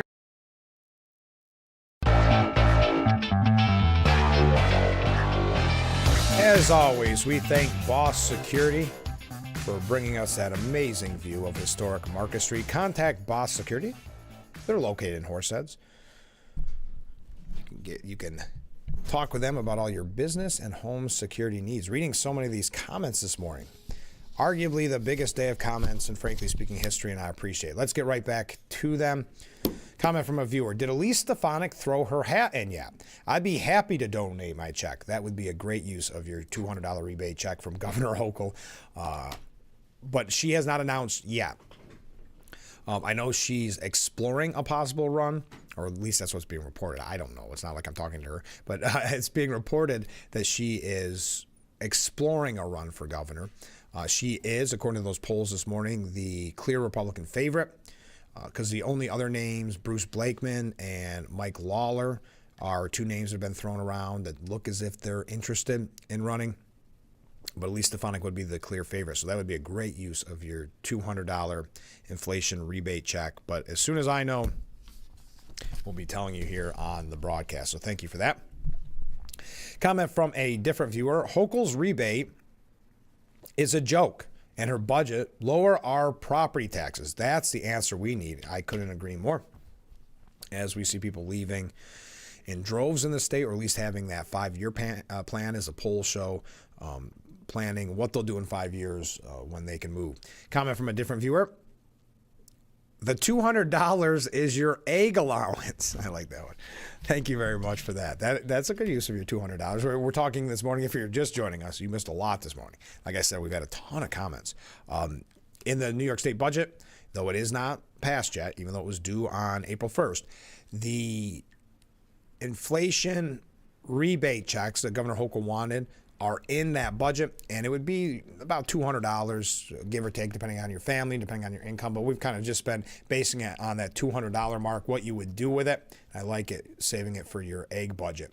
Comment from Ken. I also found on Google the following on if journalists can be prosecuted for not following journalistic law. Quote, yes, journalists can be prosecuted for not adhering to journalistic law. While there are protections in place, such as journalistic privilege in some jurisdictions, there is currently no federal law that extends similar protections to reporters on a national level, leaving them vulnerable to legal challenges. So in my opinion, this goes back to what Ken is saying now. In my opinion, the Trump administration should prosecute journalists that flagrantly and willfully violate journalistic law. I do realize that this would only be a half measure, since most of the lies come from hack journalists on opinion shows, not the news, but it would help. Well, the problem is with the ones that present themselves as news, like a George Stephanopoulos or something like that, that is still so biased, but still wears that mantle of being fair and balanced. I mentioned this a few segments ago, and we didn't have the time to jump into it. And by the way, I've got to take my last break of today's broadcast, and we've had so many wonderful comments this morning. Get your last minute comments in. Let's go out with a bang. So get your last minute comments in. Okay, the Trump administration has prodded Republicans in Congress to, quote, get to work on the president's marquee tax and border security legislation. Think of the difference between the Trump administration and the House. You've got the Trump administration. It has been officially today 100 days of Trump in the White House.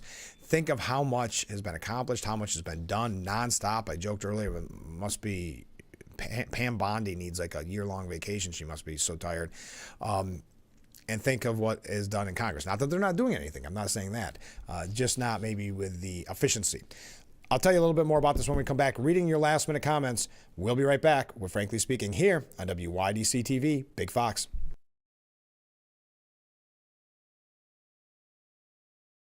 Attention, Elmeron may lead to vision loss. If you have suffered vision problems after taking Elmeron to treat bladder pain, call the Hearn Law Firm.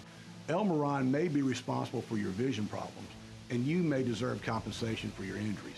If you took Elmeron and now have vision problems, call the Hearn Law Firm at 888-308-3866 right now. You could find out if you qualify in less than 2 minutes. Call 888-308-3866 for your free case review. When you're on, don't forget to visit our Facebook page at Big Fox News. Catch up on news from the Twin Tiers. Vote on the daily question and hear about local events. All on Facebook.com/Big Fox News. It's a new season of Sherry. Having a good time has always been my *1 goal. I tend to get crazy. At my age, I should not be jumping up and down like that. And if you don't know what I mean, ask your mama. The young ones, y'all like, we don't know what you're talking about. But I promise you, in 30 years, you will. It's the best time in daytime. Weekdays at 2 p.m. on Big Fox.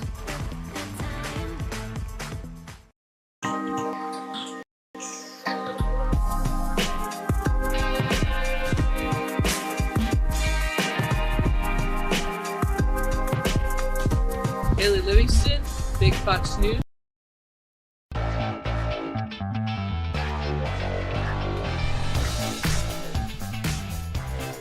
That view of picturesque Market Street, brought to us by Boss Security and Horseheads. Contact them today for all your business and home security needs. We are back, wrapping up today's edition of Frankly Speaking, broadcasting live from the Hesselson's studio. Comment from a viewer, no joke, like her checks she is handing out. If Governor Hochul gets reelected, I'm leaving this state. I've had enough. Thank you very much, viewer. Thank you to everybody who reached out this morning. What a fun broadcast. Well, there's so much talk about the New York State budget, Trump's first 100 days, NYSEG.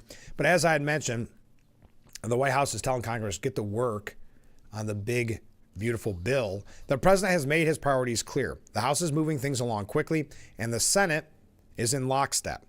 We think that they are in substantial agreement, and that this is going to be a win for the American people. Very pro-growth, according to Treasury Secretary Scott Bessent.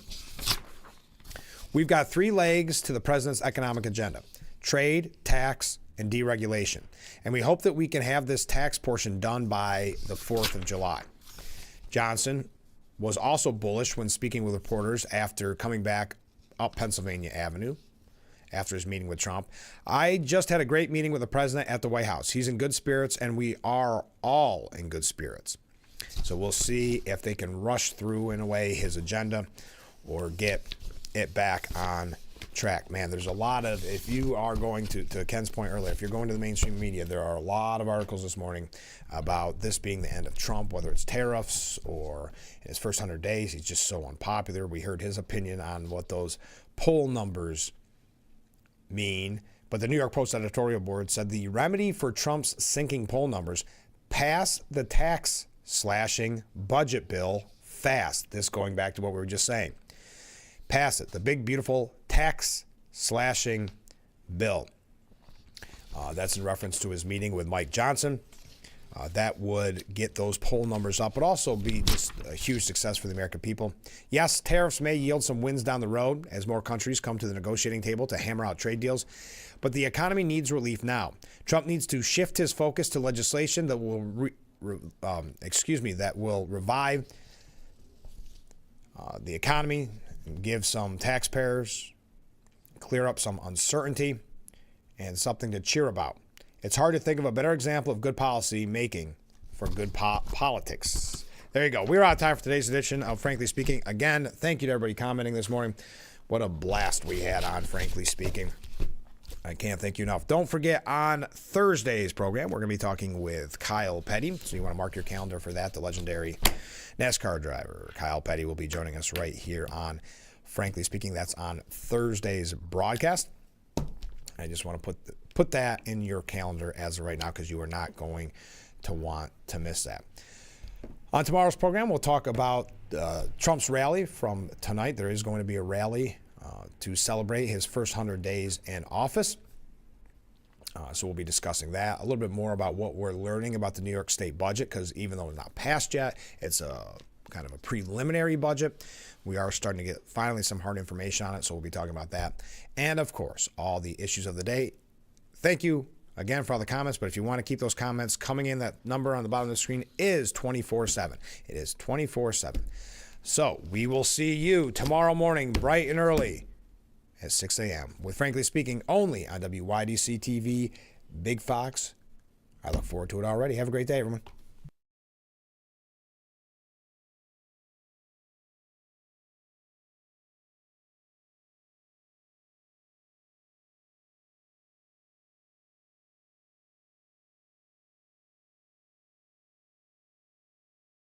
What better way to start or end every day than relaxing in your very own Hesselson's hot tub? Massage therapy, relaxation, stress reliever, pain management, soothing muscles, or just spending time with a loved one. Hot water therapy really does make every day better. Hesselson's has been a part of this great community for over 70 years, still being locally owned and operated. So make the drive to Hesselson's and start making your path to a better life today. And after 70 years, it's still fun to poke in the corners at Hesselson's. High school students, the Elmira Elks College Fair will be happening April 30th from 6 to 8 p.m. at the Elmira Elks Lodge, located at 300 East Gray Street in downtown Elmira. It's open and free to the public. There's free parking. There will also be mascots as you come in. There'll be up to 50 colleges, representatives from technical schools, universities, in-state, out-of-state, 2-year, 4-year, public and private schools. If you're looking to transfer, this will be the college fair for you. Also a chance to win an instant scholarship drawing at 8 o'clock. Come down to the Elmira Elks College Fair on April 30th from 6 to 8 p.m.